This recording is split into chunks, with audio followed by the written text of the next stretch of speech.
여러분 안녕하십니까? 뉴스라이브 문을 엽니다. 민간 아파트에도 분양가 상한제가 적용되는 지역이 어제 발표됐습니다.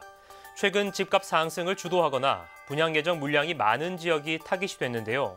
발표 이후 시장에 불만도 터져나오고 있습니다. 하늘 높은 줄 모르고 치솟는 서울 집값 얼마나 잡힐까요? 11월 7일 뉴스라이브 지금부터 시작합니다. 오늘의 헤드라인입니다. 민간 택지 분양가 상한제 적용 지역이 발표됐습니다. 강남 4구와 마포, 용산, 성동 등 모두 27개 동이 지정됐습니다. 서울에서 고령 택시 운전자가 급격하게 증가하고 있습니다.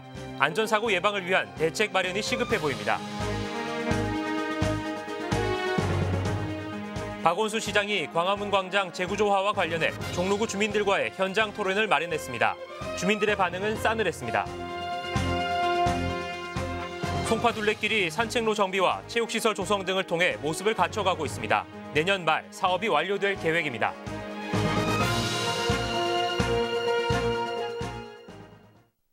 정부가 강남 4구와 마포, 용산, 성동, 이른바 마용성 지역을 중심으로 서울 27개 동을 민간택지 분양가 상한제 대상 지역으로 지정했습니다.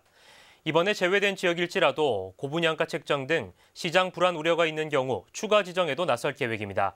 첫 소식 앵커 보도입니다. 국토교통부가 서울 27개 동을 민간택지 분양가 상한제 대상 지역으로 지정했습니다. 집값 불안 우려 지역을 선별해 동별 단위로 핀셋 지정함으로써 시장에 미치는 영향을 최소화했다고 국토부는 밝혔습니다.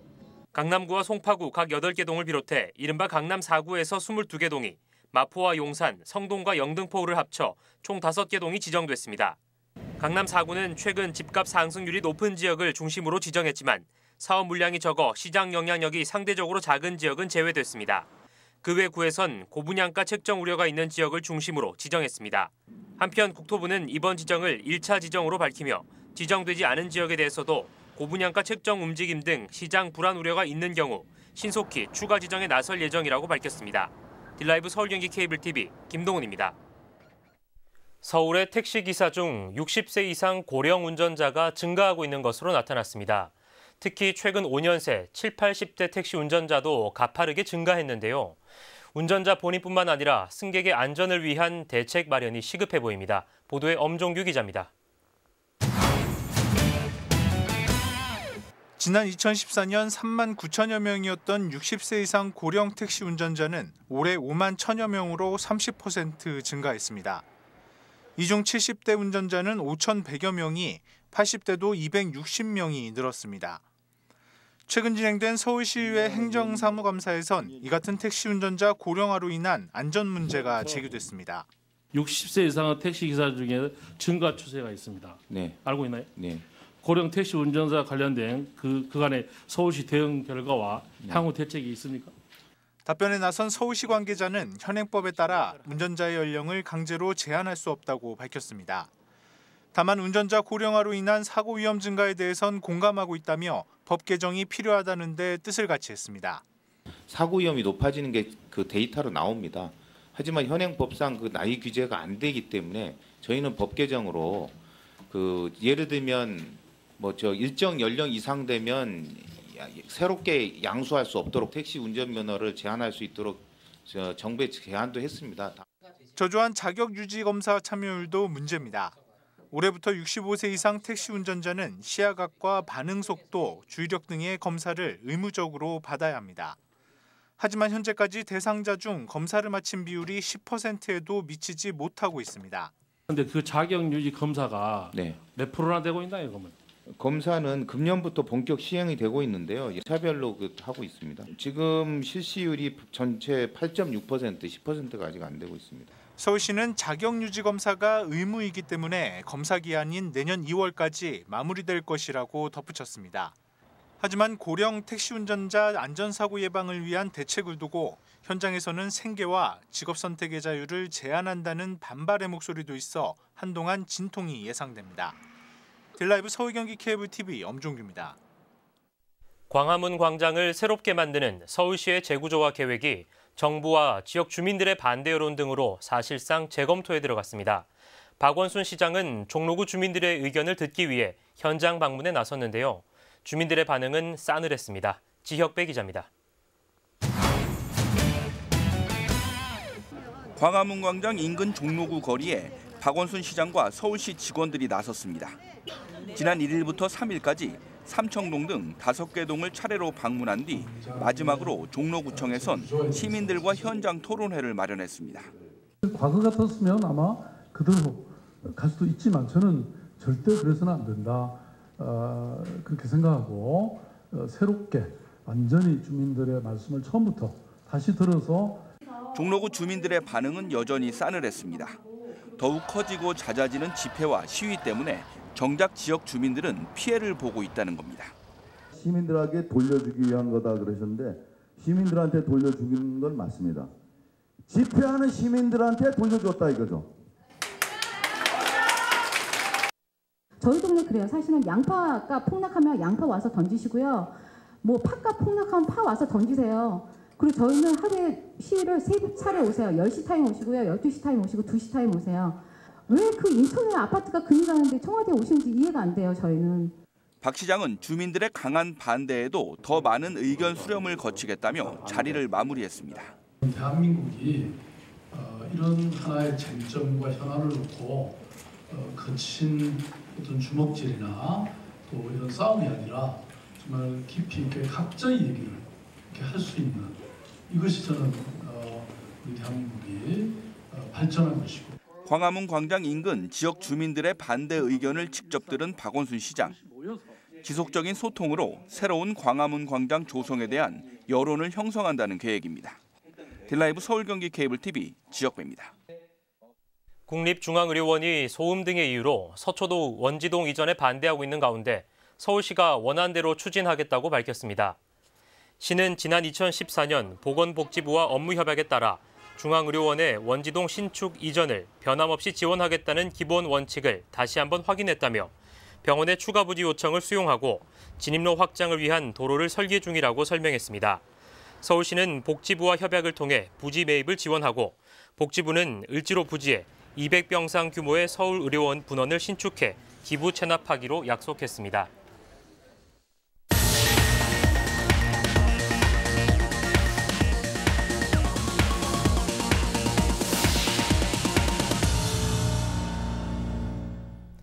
송파구를 둘러싼 강을 잇는 송파 둘레길이 조금씩 모습을 갖춰가고 있습니다. 내년 완공을 앞두고 산책로가 정비되고 체육시설 등의 주민들을 위한 공간들이 하나둘 들어서고 있습니다. 보도에 태윤형 기자입니다. 추수를 마친 논밭이 성내천 산책로를 따라 길게 뻗어 있습니다. 모내기와 벼베기 등 도심 속 농촌의 삶을 경험할 수 있는 생태 체험장입니다. 오륜교 아래 산책로에는 체육시설이 들어섰습니다. 어르신들도 쉽게 즐길 수 있는 일명 미니테니스, 프리테니스를 즐길 수 있는 전용 구장입니다. 원래 이곳은 빈 공터나 다름없었는데 지금은 프리테니스장이 들어서 주민들을 위한 체육 공간으로 활용되고 있습니다. 우리 프리테니스는 어린아이도 초등학생도 초등학교 저학년부터 80세 어르신까지 할 수 있는 운동이거든요. 그래서 굉장히 많이 호응도가 높습니다. 한강과 탄천, 성내천 등 4개의 하천을 하나로 잇는 송파 둘레길이 조금씩 모습을 갖춰가고 있습니다. 송파 외곽을 따라 연결된 총연장 21.2km 구간. 최근 벼농사 체험장과 프리테니스장이 들어선 데 이어 대부분 산책로가 연결돼 도보가 가능한 상태입니다. 앞으로 곳곳에 전망데크와 휴게시설, 야생화단지 등이 추가로 조성됩니다. 연말이면 계획된 시설들의 절반 정도가 완공되고 내년 말 완연한 송파 둘레길을 만날 수 있습니다. 성내천 물빛광장에 북카페를 만들고 있습니다. 세련되고 품격 있는 공간으로 조성을 하고 있는데요. 올 연말에는 주민 여러분께 선을 보일 수 있을 것 같습니다. 내년에 탄천을 포함해서 대부분의 사업들이 완료될 계획입니다. 송파의 모든 길은 둘레길을 통한다는 구상에서 시작한 송파 둘레길 사업. 석촌호수와 올림픽공원 등 지역의 명소를 연결하는 로드 플랫폼으로 자리 잡을지 주목됩니다. 딜라이브 서울 경기 케이블 TV 태윤영입니다. 거리를 걷다 보면 잠깐 앉아 쉴 수 있는 벤치를 쉽게 볼 수 있습니다. 서대문구에선 주민들의 기부로 벤치 설치가 늘고 있어 눈길을 끕니다. 이혜진 기자가 보도합니다. 서대문구 명소 중 한 곳인 홍제천. 길을 걷다 보면 곳곳에 설치된 벤치를 만나볼 수 있습니다. 보행자들이 잠시 쉬어갈 수 있는 휴식 공간입니다. 특히 이곳에 설치된 벤치는 특별한 의미를 안고 있습니다. 바로 주민들의 기부로 설치됐다는 것. 지난 7월부터 서대문구가 공공기부 릴레이를 시작하면서 주민들의 기부금으로 공공장소에 벤치가 들어섰습니다. 자치구 예산만으로 감당할 수 없는 공공시설물을 주민들의 기부를 통해 확충한다는 데 의미가 있습니다. 기부와 나눔을 통해서 우리 관내, 서대문구 관내에 이면도로 오르막길이라든지 산책로, 공원 이런 곳에 보행자들의 휴식 공간 제공을 위해서 벤치를 설치를 계획하고 됐고요. 산책로와 공원엔 2, 3인용 벤치가, 또 횡단보도 주변엔 접이식 의자가 설치돼 보행자들의 편의를 돕고 있습니다. 벤치의 경우 설치비가 개당 60만 원 이상이 들지만 주민들의 기부 딜레이로 3달 만에 25곳에 기부 벤치가 설치됐습니다. 누구나 쓸 수 있는 공공시설물을 설치하는데 보탬이 될 수 있다는 생각에 기부자들은 선뜻 참여 의사를 밝혀왔습니다. 우연히 기부 벤치를 알게 됐어요. 그래가지고 그거는 특정인을 위한 게 아니고 서대문 모든 구민이 누구나에게 봉사할 수 있는 일이라 생각해서 한마디로 선뜻 그냥 기부를 하게 됐죠. 서대문구는 기부된 벤치에 기부자가 희망하는 글귀와 명판을 부착해 그 의미를 더해주고 있습니다. 기부 문화를 확산하는 동시에 주민들의 편의까지 돌볼 수 있는 공공기부 릴레이를 확산하기 위해서입니다. 앞으로도 계속해서 기부자를 발굴하고 벤치가 필요한 곳 이런 곳을 직접 연계해서 앞으로 계속해서 사업을 확대해 나갈 계획이 있습니다. 주민 여러분들의 많은 관심과 참여를 부탁드리겠습니다. 한편 공공벤치 기부 희망자는 구청 복지정책과에 문의하면 기부 릴레이에 참여할 수 있습니다. 딜라이브 서울 경기 케이블 TV 이혜지입니다. 취미로 그림을 그리거나 또 글을 쓰는 분들 많으실 겁니다. 강동구에선 이렇게 취미나 여가 활동을 즐기는 주민들이 그간의 솜씨를 뽐내는 전시회가 열렸는데요. 소외된 이웃과 함께한 작품들도 선보여 의미를 더했습니다. 박영찬 기자의 보도입니다. 붉게 물든 단풍잎 아래에 놓인 따뜻한 메시지. 한 글자 한 글자 정돈된 글씨들 속에선 글쓴이의 간절한 영혼이 느껴집니다. 강동구에서 활동하는 생활예술 동아리의 작품 전시회가 열렸습니다. 퀼트와 그림책, 캘리그라피 등 생활 속에서 취미와 여가를 즐기는 주민들이 그동안 만든 작품을 선보인 겁니다. 강동구를 무대로 활동하는 7개 주민 동아리가 참여한 가운데 주민들이 일상 속에서 받은 영감으로 만들어낸 작품 100여 점이 전시됐습니다. 강동구에 생활예술 동아리들을 모집해서 네트워킹 작업들을 하고 있는데요. 자유롭게 잡고 대신에 별별 이야기에서 우리는 무슨 이야기다 하면서 스토리를 풀어나갔습니다. 정감이 느껴지는 메시지의 캘리그라피도 눈길을 끕니다. 캘리그라피 동호회가 치매 노인을 위한 봉사활동을 펼치면서 그동안 함께한 이야기를 손글씨와 그림에 담아냈습니다. 단순히 글을 쓰는 행동만으로도 치매 진행 속도를 늦출 수 있는 만큼 봉사활동으로 만난 치매 노인과 캘리그라피 동호회 주민들이 만든 작품 50여 점이 전시됐습니다. 치매 노인의 특징이 기억력을 좀 되살려주고 치매를 지연시키는 건데 손을 움직이면 좌뇌 우뇌가 움직이게 됩니다. 거기에는 이만한 좋은 수업이 없다고 저는 생각을 합니다. 겨울의 문턱에 들어서는 요즘 생활 속 예술로 온기를 나누는 손길이 이어지고 있습니다. 딜라이브 서울 경기 케이블 TV 박영찬입니다. 교가를 부르다 보면 애교심과 소속감 등을 느낄 수 있습니다. 교가가 바로 학교의 상징이라고 불리는 이유인데요.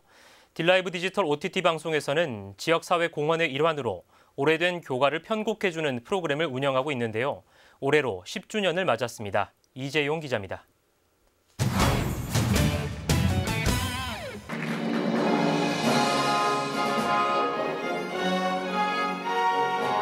웅장한 연주와 함께 교가가 울려 퍼집니다. 가사엔 학교의 지리적 특징과 이념이 고스란히 묻어납니다. 딜라이브 디지털 OTT 방송의 학교가 좋다, 교가 경연 대회입니다. 지난 2010년부터 시작된 학교가 좋다는 교관의 일제 잔재나 음악적 오류를 편곡해주는 지역사회 공헌 프로그램입니다. 올해 서울과 경기도 권역에서만 47개 학교가 참여했는데 이 중 8곳이 대회에 참가했습니다. 교가가 생각보다 발랄하고 좋았어요. 안 친했던 친구들이랑 더 친해지는 것 같기도 하고 좋았어요. 대문중학교 화이팅! 더 웅장하게 변했던 것 같아서 뭔가 마음에 울림 같은 게 있는 것 같아요. 다른 학교도 저희처럼 이렇게 잘 바뀌었으면 좋겠어요. 지금까지 학교가 좋다를 통해 교가를 편곡한 학교는 총 419곳입니다. 해당 학교엔 편곡된 교가의 CD와 악보가 선물로 주어졌습니다. 학교가 좋다라는 교가 편곡 사업은 올해로 10년째를 맞이합니다. 서울과 경기 북부 지역에게만 했는데 좀 더 확대될 수 있도록 딜라이버는 사회공헌 사업 차원에서 지속적으로 하도록 할 계획입니다. 학교의 상징인 교가에 새 옷을 선물하는 학교가 좋다 프로그램은 오는 11월 30일 오후 1시에 딜라이브 채널 1번에서 방영될 예정입니다. 딜라이브 서울 경기 케이블 TV 이재용입니다.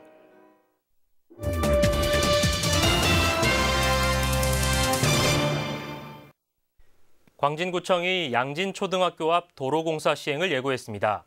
이미 오래전 도시계획시설상 도로로 결정된 데다 도시계획 기한이 내년까지라 공사를 시행해야 한다는 건데요.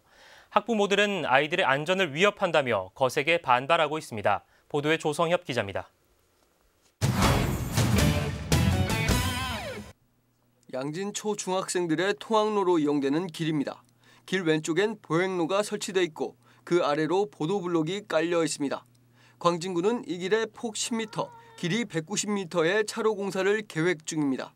이미 지난 1972년 도시계획시설상 도로로 결정됐고 41억 원의 예산이 마련된 만큼 사업을 시작하겠다는 것. 공사 계획에 따르면 현재 단절돼 있는 아파트 사이길에 차로를 조성합니다. 이렇게 되면 양진초등학교 앞은 삼거리 형태의 도로가 만들어져 차량 소통이 더 원활할 것이라는 게 구의 설명입니다. 광진구청은 내년이면 도시계획시설 기한이 끝나게 되고 그 이후엔 사유지에 해당하는 폭 6m의 길을 개인 소유주에게 돌려줘야 하는 만큼 올해 내 공사를 서두르고 있습니다. 6m와 기부차나 4m 도로 10m를 학생들이 활용을 했었는데 최소 4m 도로폭만 활용할 수밖에 없는 그런 취약의 상황이 우려되기 때문에 저희 입장에서는 학생들도 고려하고 또 저희 도로의 사용성도 증대시키는. 소식을 접한 학부모들은 거세게 반발하고 있습니다. 지난 15년간 통학로로 이용했던 곳에 갑자기 차로를 만드는 걸 이해할 수 없다는 입장.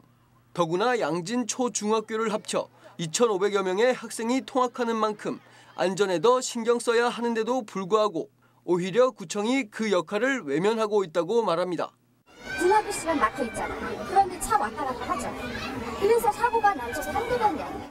어떤 아이들 도로가 뚫리면 일단 위험하다는 거죠. 아무리 횡단도로가 있거든요. 한편 광진구는 지난달 25일 공사 설명회를 열었지만 학부모들의 반발로 인해 중도 무산됐습니다. 학부모들은 일방적으로 계획을 하다라는 형식의 설명회는 받아들일 수 없다는 입장. 이런 가운데 구청은 통학로 안전대책을 보완해 조만간 다시 설명회를 열 것이라 밝혔고 학부모들은 공사 저지 서명전에 돌입했습니다. 딜라이브 서울경기 케이블 TV 조성엽입니다. 다가구와 연립주택 등을 허물고 아파트를 짓는 재건축 사업장에서 세입자 손실을 보장하는 첫 사례가 나왔습니다.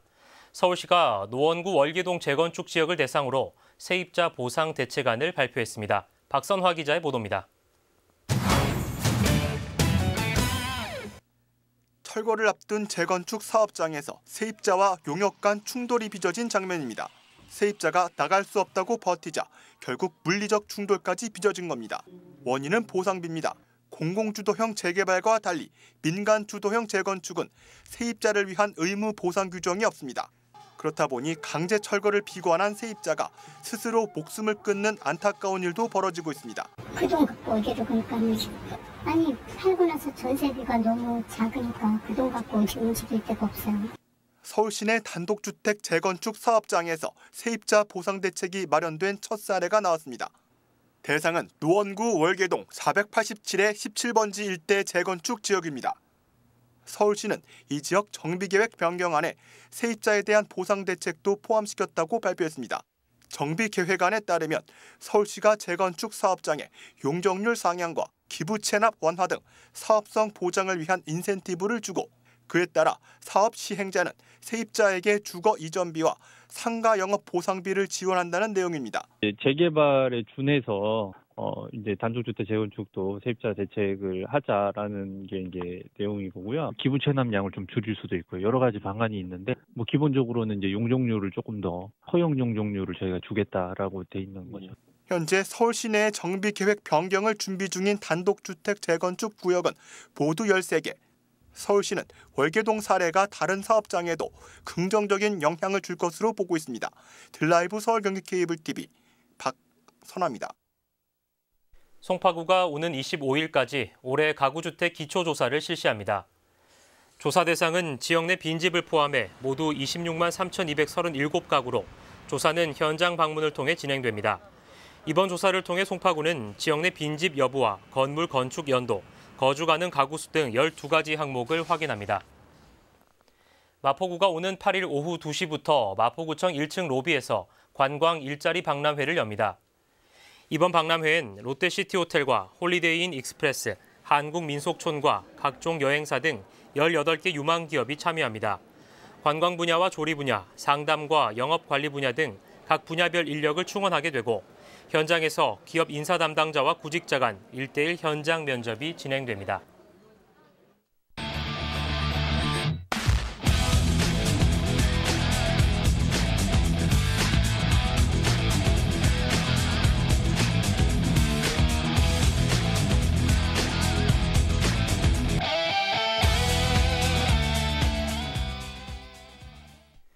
다음 달 1일부터 배출가스 5등급 판정을 받은 차량은 서울 도심에서의 운행이 금지됩니다. 위반 시 과태료 25만 원이 부과되는데요. 단속 대상인 5등급 차량이 녹색 교통지역에 하루 평균 2,500여 대가 다니는 것으로 파악된 만큼 이번 조치가 교통정체와 미세먼지 저감에 어느 정도 효과를 거둘 것으로 내다보고 있습니다. 사람과 도시가 함께 호흡하는 서울을 기대해봅니다. 뉴스라이브 마칩니다. 시청해주셔서 고맙습니다.